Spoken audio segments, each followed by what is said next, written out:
So that was Doineann. I hope everybody enjoyed it. My name is Queven Coffey, and now we're going to speak to some of the cast and crew. Today we have an Stúrthóir, Damien McCann, an Scríbhneoir, Aisling Clark, agus na Hashtory, Peter Coonan, agus Bríd Brennan. So first off, Cohorticus lads, I think you made a very good film. You made a very good film in Irish during COVID. None of these things are easy to do, so fair play. My first question is for you, Damien. What drew you to the story? How did this film end up coming into existence through you? I suppose a mutual friend of Aisling and mine put us together. He knew that I was looking to, start moves towards feature films and that I was looking for a writer. And this friend Ryan had just shot Aisling's feature film, The Devil's Doorway, and had recommended her highly as a writer. So he put us in contact. And I suppose me and Aisling got together over numerous coffees, kind of discussed some things that we liked, or, to see whether ideas would spark from that. One of the common things that came out of that was, we both had an interest in islands, island life, island culture. We discussed films that we liked, and we kind of progressed that way. And I suppose not long after that, Aisling came back with a script, which was, I really enjoyed it. It was very similar to the kind of films that I like to watch myself. And then the Irish Language Broadcast Fund, which are based out of Northern Ireland Screen, were looking to start a scheme where they would, make a feature film, and it was their first year of it. And as part of that, TG Ceathair and BBC were kind of co-producing partners on that. And we applied for it and were successful. And then alongside the company that I work with, Double Band and Yellow Moon in Hollywood and County Down, that's how it all came together. And what was the commonality between you and Aisling then, just to get into the gritty details? Like, what were the things that you both loved that you think nobody else loves that you really connected over? Well, I think I think it was rather things that we think probably a lot of people like, actually, because if you're going to create something that you want people to watch and enjoy, I guess it has to be something that a lot of people would be interested in, even if they don't know it yet. And I think, as Damien says, we're both people who are interested in like the coast and islands and isolation and those kind of things. And I guess there's a sense of there being a part of Ireland that people don't know. People know if they're from here, and people in those communities know that type of Ireland. But further afield, people don't necessarily see a certain character in Ireland that we understand as Irish people. And I think that was something we had in common too. What do you think, Damien? Yeah, I mean, I guess that's it. As well as that, the type of films that we both like as well. I mean, we both like genre films, I guess. And, Aisling's, made a lot of moves in horror, and, we both have a shared love of thriller films as well. So as much of it, I kind of felt, and maybe I'm wrong on this, we've never actually discussed it, but Aisling's sort of a wee bit like a sponge, we would chat over coffee, and we would just chat about films we liked or characters that we liked, and you would kind of come away with it. I would come away from it thinking, well, what was that beyond a conversation? But of course, Aisling was soaking it in and then coming back with something that she knew would work for me, that I would enjoy, that suited the things that I liked and that I watched. So it was great. It was actually a really nice experience. It was kind of painless. We got on very well, and we both love coffee, so that helped a lot. It helps, yeah. And then the decision for it being set in Oscuelga, is that a fight for genre Oscuelga that doesn't have to be under the pretense of maybe a period piece setting, for example? Because it feels like Irish film has to be historical to be Oscuelga almost. It's a really good question. I'm primarily an Irish language filmmaker. My background's in documentary. And it's something I've always been interested in. I love the language. I love the people. I love the stories that we have, and the kind of history behind the language and the literature. I think, I suppose especially on the budget level, when you're working with micro budget films, there maybe is a tendency to go, kind of art house or drama at it. But love the idea of, you know, I'm a big fan of American film. I'm a big fan of Hollywood films, you know, whether that's the 50s or the, you know, modern day Hollywood films. And I just love the idea of those two worlds clashing, you know, approaching an Irish language story, but with I suppose, an American filmmaking sensibility. And I think, you know, when I spoke to Ashton, and I remember distinctively, you know, talking to the actors about this, I wanted it to be a popcorn film. I wanted someone to go with a big bucket of popcorn and watch it. You know, I wanted to feel like a, you know, like a thriller you might go sit in the cinema and watch on a Saturday night. So I get the point you're making, and I think that's important. Like, you know, obviously we're still in early days with Irish language filmmaking. To a certain extent, those of us that are making are sort of creating the blueprint at the minute. With Aracht and Finky last year, Foscu this year, as well as Doineann.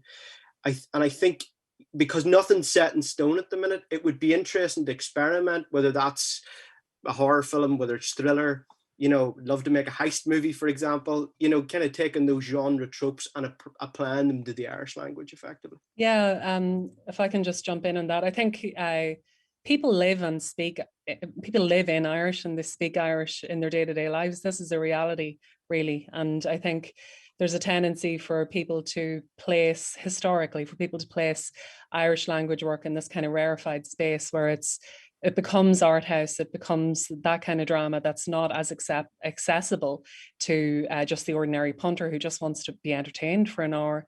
But there's no reason why we can't make films that do that too, that are just sheer entertainment. And I think particularly when you're talking about genre like thriller and horror and the darker types of material, people are happy to read subtitles. People who like those genres, they go with that, and they watch Spanish films, they watch Japanese films. So I think there's a space for Irish language films in the wider world. It doesn't just have to be here. These can travel, you know, and I think that's what we were looking to do as well. That's a very profound thing to say, and I completely agree. And it's almost like using genre, you can use it as a vehicle to spread the culture outwards. I feel like that's happened with Japanese horror or French horror or all these other genres. You get a real taste. Anybody who likes horror or whatever genre gets a taste of a completely foreign country that they might not be exposed to otherwise. Just another thing on the mentioning of subtitles, I'd be a full Gaeilgeoir myself, and I would have to fight myself watching the film not to read the subtitles. Like, I know what you're saying, but it's in me just to read them the second I see them. It's very funny. It is a strange thing. I do wonder, do any Irish speakers ever totally ignore the subtitles? You know, sometimes I'll be sitting watching, you know, English language films and I'll put on the subtitles, you know it. But it's because Ashton says they're so accessible now. They're so, you know, they're so common. They're so ingrained now. It's easy to read them. You know, it's no problem. And to open it up to Bríd and Peter, as performers, whether it's in theatre or in film, would you find your preparation when you're building a character in your head, would you find there's a difference as Gaeilge to as Béarla in how you might approach the process? We'll start with you, Bríd. Well, it was very different for me because I'm not an Irish speaker. In fact, I was very surprised to be asked to do this because I have very little Irish. I did some at school, but there's very little left. But I certainly would like to be an Irish speaker. So I continue my online course in Irish. So it was extremely difficult for me in this case, both making sure I was getting the Irish right. And I had a lot of coaching, both from Doineann. I spent hours online with Doineann going through scenes, and Orlany Carney, who was a wonderful teacher too. And so that was difficult. And I was more, I have to say, more worried about the Irish. And getting it right and speaking it. I was very drawn to this character and very drawn to this story. I thought Leisha, was a wonderful character. And so it was very much there, although there's a lot that's hidden about this woman. I didn't worry about that so much as about the Irish. So I had prepared, obviously, as usual for the character, but there was a hell of a lot more preparation for speaking Irish. And what about yourself, Peter? Are you there? Oh, yeah. I'm here. Just to ask the question again, if you would not mind. So, would you find your method for preparing for a character in an English-speaking piece versus an Irish language, did you find any difference in your approach beforehand, or even maybe how you rehearsed your lines? Did you find yourself performing or preparing in a different way? Well, I think I had to kind of put myself back in, because I speak Irish, and I have spoken it since I've been 3 or 4 years of age. But since I've left school, I've only kind of jumped in and out of it for various bits of work. But with this, it was, yeah, myself and Damien and Orla went through the connunt and which connunt we would go with, because Damien very kindly and Ashley very kindly made the character a blow-in, which helped me a lot, because I didn't have the same strenuous preparation that Bríd did, and which was an astonishing achievement for someone to do. But I was lucky enough able to use my own Irish, which is a hybrid of Munster and, if they're Connacht, and whatever Leinster Irish may be. But the preparation, once I got past that point and we knew what dialect I was using, then it just was the same preparation you'd do for any film.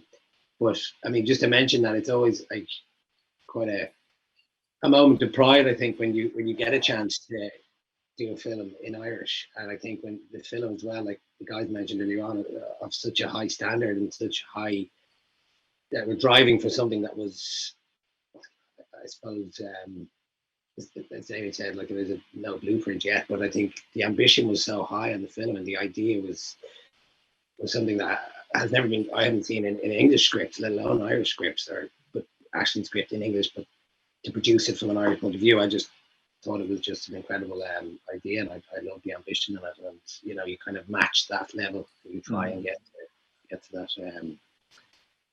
same point as the director and writer were.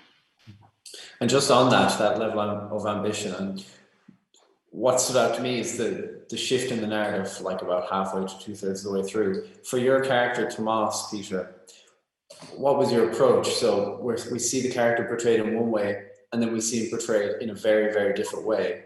And the perception from the audience is, it's completely different. So my question is, what was your approach? Did you try and maintain a thorough line of the same character in both versions of how he's portrayed, or did you feel compelled to shift his character entirely from the first half to the second half? Well, I think we spoke about it a lot, and there was trying to keep a steady line, because this is just the way this man behaves on a daily basis, depending on who he's interacting with. And he always has to come out on top, and every situation he's in is a battle for dominance. And the great thing with Doineann sent me a book which was very helpful, and it was discussing covert aggressives and narcissists and all the different derivatives of those personalities. So we did a hell of a lot. Like I think we were a month or 2, if not 3, before we started shooting, discussing the character and how to approach it. But I think in each moment, this character is so malleable within himself that he can shift the way he behaves depending on the energy from another person. So it's very skillful how someone like this can navigate situations. And so from his point of view, whatever he's doing, whatever kind of world he's inhabiting, whatever situation he's in, he doesn't separate how he behaves, if you get me. So by dealing with the people that we see at the end of the film, and by dealing with his wife and his son, they both kind of, for him, it's just the same scenario. He just has to win, and he has to make the other person feel like they're in the wrong, or he's being sympathetic towards them. So if that answers your question, the approach didn't change, but at times, obviously, myself and Damien said, okay, here it's a little bit more sympathetic, and here definitely he's turning, because it shifts as when someone thinks they're backed into a corner. If someone of that mindset is backed into a corner, then they'll attack. So that comes out a little bit later. So the other side of the narcissist or covert aggressive comes out in various different ways. But we do see him pushed, and at the end, obviously, it was dark, and it was a lot of fun, and obviously kind of frightening at times to go there. But the support was there from Damien and everyone else. Yeah, I remember it was something that I remember Peter was always, we always discussed on set, as the keeping that even keel, that it shouldn't feel in the film that it's a different character at the start than it is at the end, you know, and in particular, I guess, you know, Aisling had written this scene effectively that's played twice that makes up the structure of the film, I guess, which was, you know, one of the more fascinating elements of it, seeing the same scene, you know, with the new context that you're given halfway through the film. And in some, like, that scene was filmed in, you know, a day, so, you know, Peter's performance didn't change. It's just that your own perspective has shifted a bit. So if you feel that it has changed, it's because the context that you now have has changed. But I remember, like, Peter, I don't know if you remember this, but the big one I remember discussing was, do you remember when you come in the door for the first time and discover that Siobhan isn't there? You know, when you come through the door and Aisling isn't there. And there was a question as, would you come in the door and say Siobhan? And it's such a small thing, you know, or how many times should he shout Aisling and at what points he should shout it, you know? And the wee things like that we always just had to navigate and kind of look at ourselves in the story and think, right, where would he be? What exactly would he do with the information that we have, that we know both, you know, kind of sides of that scene effectively. So it was tricky to navigate, but again, I think it was in the, you know, Aisling had pre-built that into the script effectively, you know, that you know, provided that, you know, that Peter stayed on course, that, you know, the context that Aisling's hitting you with halfway through should completely change the scene the second time. It's very interesting to hear you describe him as the proto manipulator across the board. He is just playing his own game against the world. Just when I was listening to Peter there speak, the scene that jumped out at me is the scene between Tomás and Labhaoise. Sorry, how do you pronounce her name? Laoise. Laoise. Is it Laoise? Good Lord, I should know that. Queeving. When Laoise reaches out to like comfort him, and he jumps back, that rings so true to me as, you know, like Tomás can't make himself vulnerable in any moment. Like, it doesn't matter if it's a warm gesture, he can't give away like that piece of himself, you know? I thought Laoise was a very interesting character. She really, really, really reminded me of Tommy Lee Jones in No Country for Old Men. You know, the way she's skulking around, she's going to figure it out. She knows a lot more than anybody else in the entire film, you know, I think. I really appreciate that comparison to Tommy Lee Jones, but I hope I really enjoyed No Country for Old Men, but I'm afraid I couldn't understand the word Tommy Lee Jones was saying. So I hope I didn't have the same effect as Tommy Lee Jones. But I actually also really appreciate that, because I was terribly drawn to this character of Laoise. And I loved, first of all, what seemed like an eccentricity. And I loved what also seemed like her being okay with her solitude. That may not be the case, but I liked the idea of that, and chiming in with the idea of living on an island. Also, Doineann had sent me a very interesting book as part of, you know, the background to the story, and it was about a Bangarda who. It was a fascinating book, actually, about a Bangarda who finally leaves the guards, and it had some reflection. It was an idea that Doineann had to reflect on why this character of Laoise ended up on an island, and it stayed there all those years.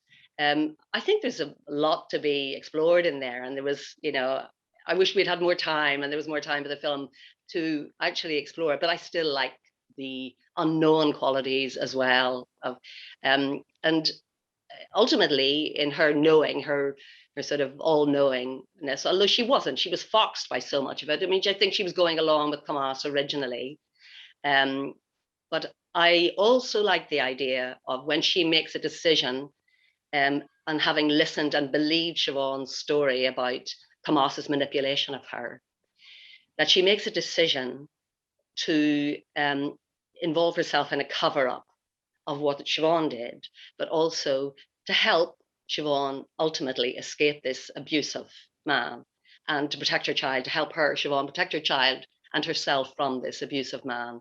She indulges in something that is not normal justice. It's what you might call island justice. And you've seen examples of that before in Irish literature, in Playboy of the Western World, and, you know, that sort of thing of she makes a decision on an island where she has no superior in the work that she does, to try and help this woman in this way. And I find that absolutely fascinating. It's a wonderful thing for an actor to be given a moment of transition like that, to spin, you know, on a coin and say, well, without giving too much away. This is what I'm going to do.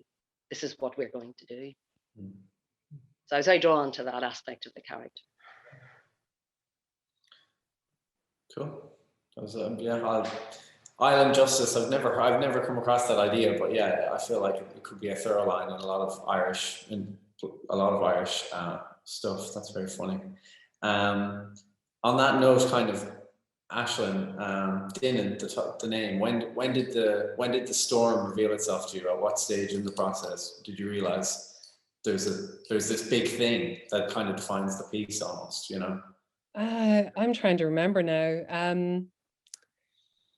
I can't remember exactly at what point that came up. I know that the name Doineann, that was Damien. I think when I was writing it in English, because my Irish is just not at the level where I could write it in Irish, I was calling it Bad Weather.